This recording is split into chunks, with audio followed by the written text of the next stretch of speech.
Ngithokoza kakhulu ithuba engibingelela kuwena sakazi ngibingelele nababukeli ekhaya. Ngithokoza kakhulu ngaleli thuba kakhulukazi ngoba ngiyethemba bazofisa ukwazi isizwe qala ngeSokobuthelezi nesizwe nje sonke ukwazi ukuthi bekwenzakalani lapha ekhaya namhlanje. Namhlanje besihanjelwe umkhandlu ubaba uMgubane ehamba nomkhandlu wakhe wonke wasemzinyathi beze ngokuthi khona inkulumo ababeyivezile ngaphambili umntwana esaphila bethi bacela ukuba bashintshe igama lomzinyathi balibize ngomntwana ukumhlonipha ngomsebenzi yakhe ayenzile esizweni. Ngakho-ke benze lokho bayithumela incwadi ngaphambili base-ke bephelezela incwadi namhlanje beza bewumkhandlu wonke. Sithobeke kakhulu ngoba beze la ekhaya bakubeka-ke lolo daba lolo.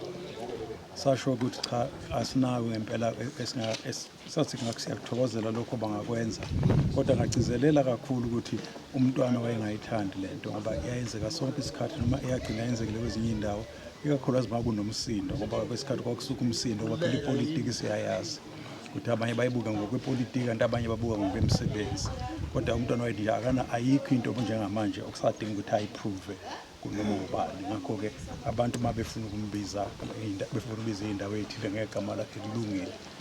Siyazi ukuthi kukhona iy'ndawo njengoMangosuthu University kukhona imigwaqo ebizwa ngaye uMhlathuze ibhilidi nakhona kwaba nomsindo omkhulu umntwana ezobizwa ngayo. Kodwa-ke uma ngibuyela kulokhu kwaseMhlathuze sigcine ngalena lokuthi thina siwumndeni wakwaButhelezi waphinda angene egameni lomntwana lomndeni nelesizwe sakwaButhelezi bekukhona abanumzane wakwaButhelezi lapha bebekhona ukuyibona ngathi bayisigungu lapha kwaButhelezi abakwemukeleleyo lokho okwedluliswe umkhandlu behamba nombomvu. Sakuthokozela sathi siyakuthokozela kakhulu ngoba noma yiphi into enza kuba umntwana aphile njalo empilweni zethu ngemisebenzi ayeyenza siyakuthokozela siyokwemukela kodwa siyaqikelela ngaso sonke isikhathi baningi abantu sebembadlwana asebecele ukuba basebenzise igama lomntwana. Mhlawumbe nizokwazi nje abanye bazokwazi ukuthi khona le lokhuza i-club bebeyithuthuthu abeza abantu bacela ukuthi bayibize ngembabazane e-cycling club. Siyasiqikelele ukuthi bahlalise phansi sazi kahle ukuthi okokuqala bacabangani ngakho nokuthi yini iy'njongo zabo ngoba akufuneki sithathe kalula ukusebenzisa igama lomntwana ebese lisebenziseka ngendlela engalungile. Umkhandlu-ke lona nje bangisho ukuthi waqala umntwana esekhona uba kulokhu sigcine ngalelo-ke nkosazane elokuthi siyakwemukela lokho. Sathi-ke sibafisela inhlanhla ngoba phela siyabazi osopolitiki siwuzwile umsindo eThekwini omkhulu ngendaba kaMncwango ethi uveza lokho Action SA into nje siyazi ukuthi siyejwayele kodwa amafushane usuku lamhlanje belungalokho okusithinta kakhulu enhlizweni zethu ngoba noma kuyaphumelela noma kuphumeleli kukhombisa uthando abantu abebenalo ngomntwana ngemisebenzi yakhe ngoba umntwana wayethi njalo uma ukhuluma ngelegacy yakhe ungakhulumi ngaye uMangosuthu Buthelezi ukhuluma ngomehluko awenze empilweni zabantu. Sheng usakhuluma ngokuhlonishwa komntwana siyalazi iqhaza libambile ekushintsheni impilo kubantu ngabe mhlawumbe nomndeni nenelisekelene ngendlela asahlonishwe ngayo up to so far. Ngingathi senelisekile ngoba ngempela asinawo ama-expectation. Yabona uma ngabe uzothi wenelisekile kusho ukuthi wawubheke lokhu nalokhu ngokuhlonipha umntwana. Manje lokho okuqhamukayo noma yikuphi kodwa kwakhona manje siyathobeka ngoba ngempela it's overwhelming.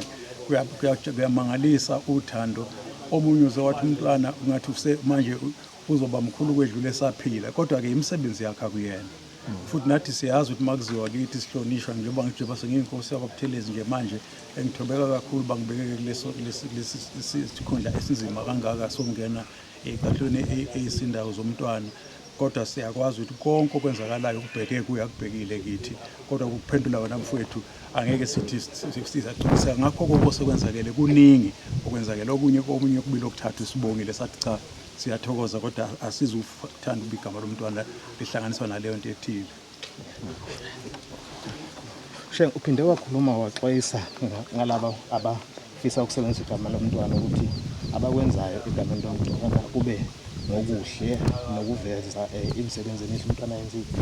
Mhlawumbe nakuwona umasipala waseMzinyathi unazo iy'nkinga njengabantu abanye umasipala so uba-associate wawo negama likaSheng mhlawumbe ngingakujabulela nomndeni ukuthi nawo u-turn izinto around. Yes. umuntu ngishilo ngathi umuntu sonke nje sila noma inkampani noma umuntu zikhona inselelo empilweni. Inkampani zinawo into emqoka ukudlula yonke mfowethu ukuthi wenzani ukuthi njengoba usho turn around ukuchazela turn around what do they do to turn it around ngoba inselelo is part of life kodwa mawungenzi lutho ngayo then ke lokho kweshwe so now umzinyathi uqinisile ube neyingqinamba eziningi nabanye omasipala ngikukomiti kaCocta manje eParliament siya aware ukuthi omasipala abaningi abasebenzi kahle futhi ngokujulile abanye sebeze baphethwe ama-administrator banda administration ngalokho into kuphela yosithokozisa ngumzinyathi ngoba uqinisile khona ukuthi mangaba indawo njengoba ngishilo earlier la okufika nse ukuthi le iba wese nowesibe negama elibi nakho ngeke kusithokozise kodwa engxenye yalokho abakushilo ithina namhlanje basinike i-program ne-plan yabo ne-strategy sabo of turning umzinyathi around ngeyinselelo ababhekene nazo ngakho-ke malokho kulunga nathi siyobasupporta ngayo yonke njengoba siyosupporta noma imuphi umasipala obhekene neyinselelo ngakho-ke yilokho nje esikwethembayo ukuthi kuzolunga. Yes.